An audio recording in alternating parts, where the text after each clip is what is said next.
Marcus, what's up, man? How you feeling, How man? you doing, bro? This is beautiful. I haven't had a Mexican clothesline In a minute. man, dude. Yeah, we finna get some food, so we'll be back, Marcus. Thank you. Yep. Love you guys. Love you too, man. Let me tell you everything from beginning to end. From beginning to end. Everything, brother. Growing up as a kid, we just old spot was 3 boys and 2 girls. I think I was about 5 when my mother had got a divorce from my dad. So my mother went back to school to Malcolm X University. I see that another guy. That's who my the sixth child had from my little sister named Martha in 1976. When my mother back in that Malcolm X, man, even though I grew up in a project, the home was beautiful. I mean, there wasn't no shooting, no violence, it was none of that back in the 70s. So as we got older, when my mother had met this guy, that guy destroyed our whole household. He was alcoholic and he destroyed our whole household. I mean, he tore the crosses up the wall, man. It was terrible, bro. It was terrible coming up. Well, after my mother met him, as we got older, when I started playing basketball in high school, at Frank High School and at Wendell Phillips, that's how I got noticed.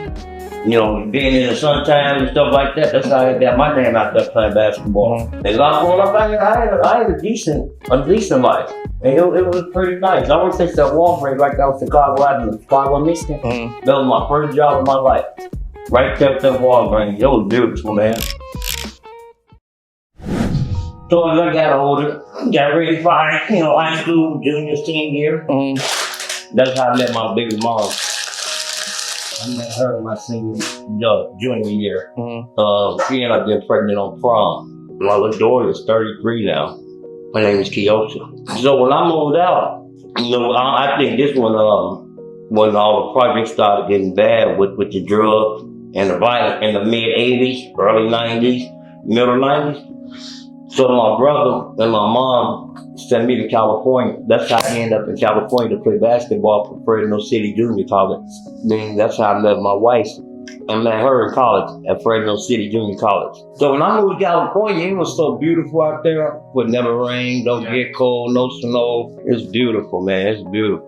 But before I went out there, man, this guy my mother had met, once we fell in love with, had the child bite. By him destroying our home, breaking up our home, my oldest brother, he's 8 years older than me. He went off to California first to play college basketball, but he never came back home. Even though he went to the NBA, he never came back home. My mother's boyfriend, because he destroyed our family. Yeah. I mean, destroyed it. He destroyed us, bro. It's crazy the way someone can come into your life, man, even though you was church bound, raised. Like I showed you the church I grew up at. This man, he was like the devil, man. He destroyed our whole house, bro. He destroyed it. And my mother stood beside him. Even when they used to, I'm not a bad kid growing up. I never did nothing crazy, stealing, cursing, talking back to no teacher, no fighting. I never did any of that. But my mom used to let him whoop me with an ironing cord, bro. An ironing cord. I mean, he would take it off the iron and cut it and whoop me with it. And my mother wouldn't say anything, bro. And I carried that, man, for years, bro. Man, years I wanted to get him back. I wanted him to feel the pain that I felt. That's all I wanted, man. And one day I was gonna get him, man, and my oldest sister talked me out of it. She was like, if you do that, you gonna hurt mom. You go kill him and you gonna be in prison. So she gonna lose 2 people. That's the only reason I didn't try to put harm on him, man. Because I wanted him to feel the pain that I felt. Because I mean, ain't no 6 and 7-year-old kid should get beat with no ironing cord, bro. And you sitting there bleeding, bro. There's no way.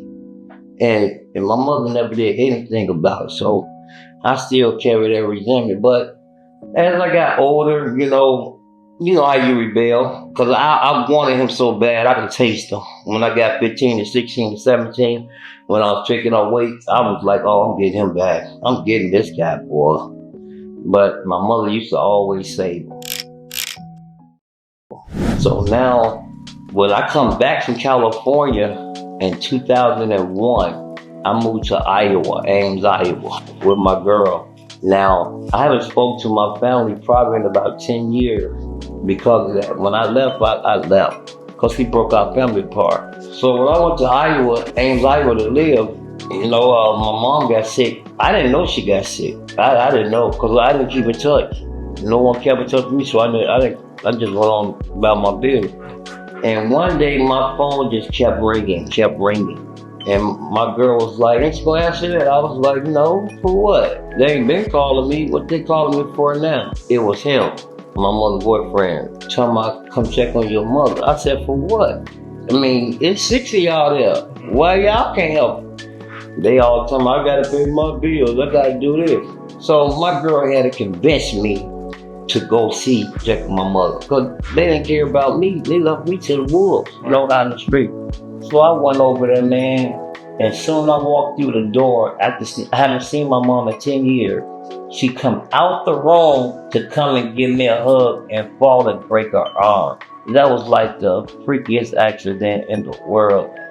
So then I see all the medicine that she's taking, but she wasn't taking it. She wasn't getting herself a shot. She wasn't taking none of her medicine, wasn't doing nothing. So I was like, so what's the problem? And when I seen that she had 11 bottles of medicine that she has not been taking over the years, I'm like, damn, something's wrong. So when we had a doctor appointment, I took her to the doctor. I'm like, doctor, why my mother keep falling like this? What's wrong? I said, check her equilibrium. She's it off. Check something.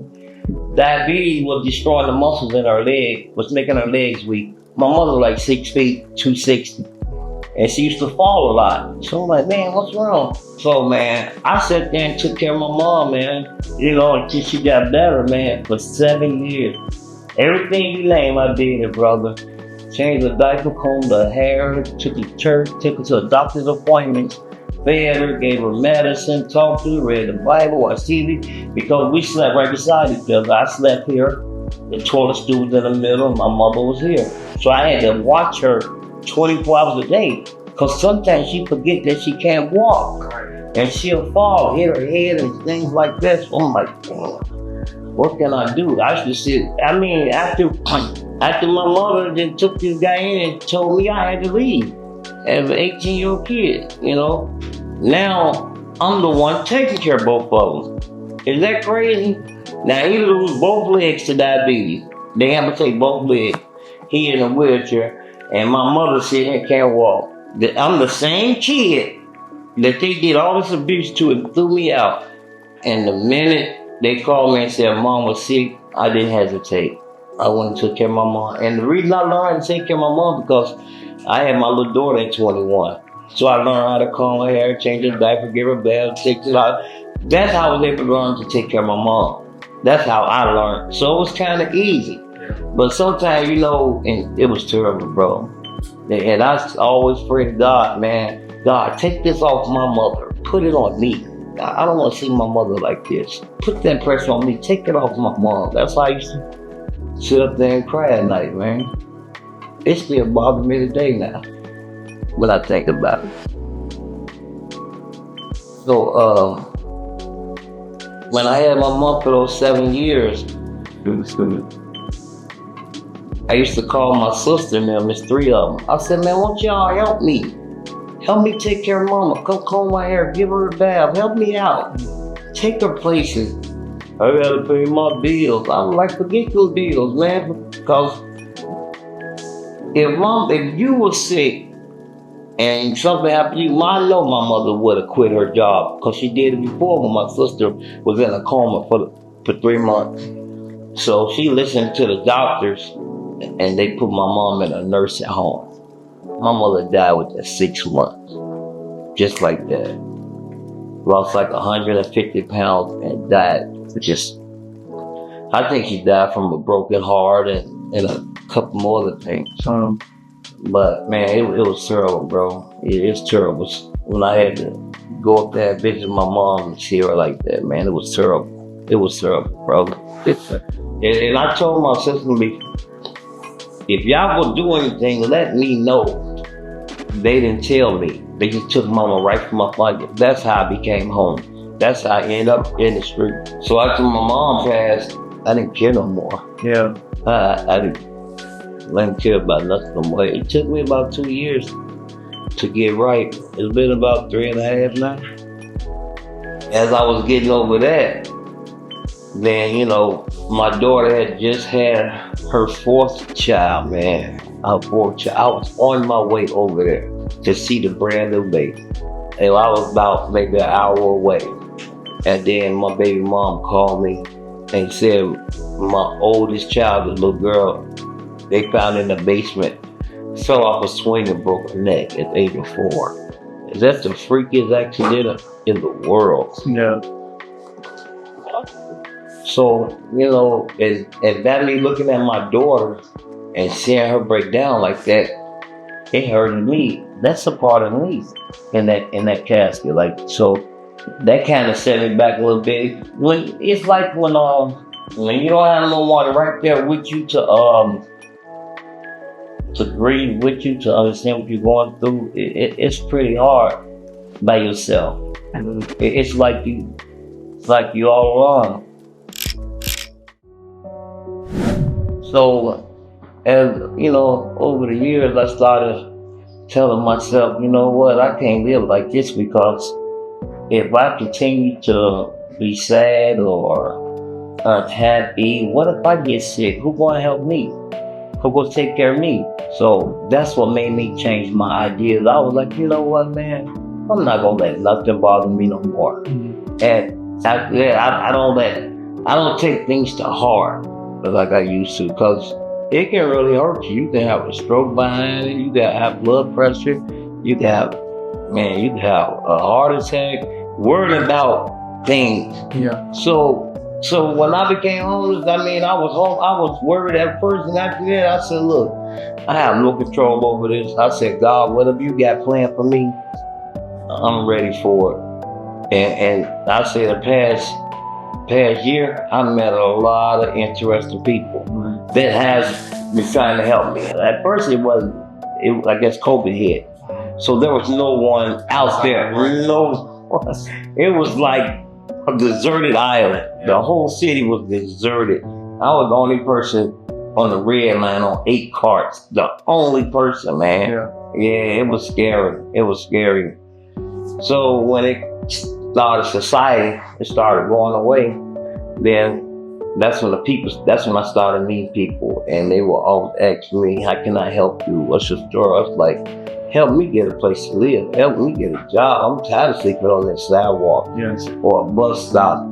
You sleep on a train, you get robbed, people picking on you, and you see people get killed on the train and a bus. It's terrible, brother, at night. At night is really bad. You sleeping with rats everywhere. Man, that is not a place for a human. It's not. And then you got police messing with you. If you ain't got that, you got youngsters, 2, 3 in the morning, they high and drunk, now they want to pick on the homeless. It's terrible. Then you go into a shelter. When you go into a shelter, you think they're going to help you. A shelter don't do nothing but just let you get a place to sleep. After that, you got to get up and go. They don't help you find a job. They don't help you find a place to live. They don't help you with employment. They don't do none of that, bro. And then you got maybe 2,000 people that wear the same clothes every day. And you sleep with these same people. How is that going to be clean? There's nothing in there clean. Because you got a lot of people on the street have bed bugs, like have ticks. Some of them comb their hair, their clothes, and you sleeping right beside these people every day. And they talking about this is a shelter. Yeah.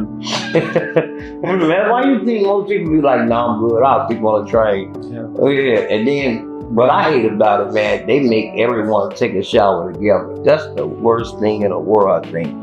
Ain't no way 20 guys should be lined up taking a shower at the same time. Yeah. And you got 20 more behind you now. 20 more after that. That's how it is on the joke. That's why I be like, don't believe what people tell you about shelters. Yeah. Tell them when you go do 24 hours, then I go. Until then, I'm telling you about no shelter, brother. So you do 24 hours? Yeah, when you do 24, then I go do 24. Yeah, but that's why, I know when you see people on the street, people always looking like, man, why you just don't go to the shelter? I'd be like, you go see first. Yeah. When you come first. Yeah, you go see first. You come out there with bed bugs, your clothes got stolen. Everybody walking around naked, you gonna be like, nah, I'm good, dog. I'm good. I'm good. Man, you're a penitentiary, which I ain't never been, Right. but I hear stories about it. You be like, no, I'm good, dog. I'm good. Yeah. What? So how long you been out on the streets? Almost 4 years now. Almost 4 years. Almost 4 years. And you know, I had applied for housing in 2014 for CHA. And I've been on the list that long. When I became homeless, you know, every time you go to sleep, people steal my phone. Or what if I got valuable, they'll throw it away. Like when the city come and they see all your stuff, they throw everything in the garbage. They don't keep anything. The city just clean it up. You like to see people on the sidewalk sleep? Yeah. Man, every Thursday they come and throw away everything. I don't care what it is. It can be your life possessions, man. You know, I had my mom ashes right there. I had a necklace. They throw away everything. Birth certificate, Social Security card, everything goes in the garbage. So now, you know how hard it is trying to get on that again? Yeah. It's very difficult. Very difficult. I don't talk about what I went through in the projects. Oh man, it's so terrible about it. It's ridiculous, brother. That's why I told you I don't worry about nothing no more. Yeah. You know, that's why I always try to stay happy. I try to stay excited, man. I try my best. I don't let nothing get me down. You just like getting a phone call at midnight telling you something happened. You be like, man, who called me? I don't want to answer this. Yeah. Yeah, so that's why I be like, man, I try to stay excited. Yeah. And I think that's what draws people to me. Because every time somebody see me and I smile and wave or give them a thumb up, and they just come up and talk to me. Yeah. They're like, man, Mark, it just seems like I've been knowing you my whole life. You're so easy to talk to. I be like, man, thank you. But that's how I meet everyone. That's how I meet everyone when I'm down there. Yeah. Well, I love you. All the people watching, buddy. Amen. We gonna help you out as much as we can, man. As much as we can.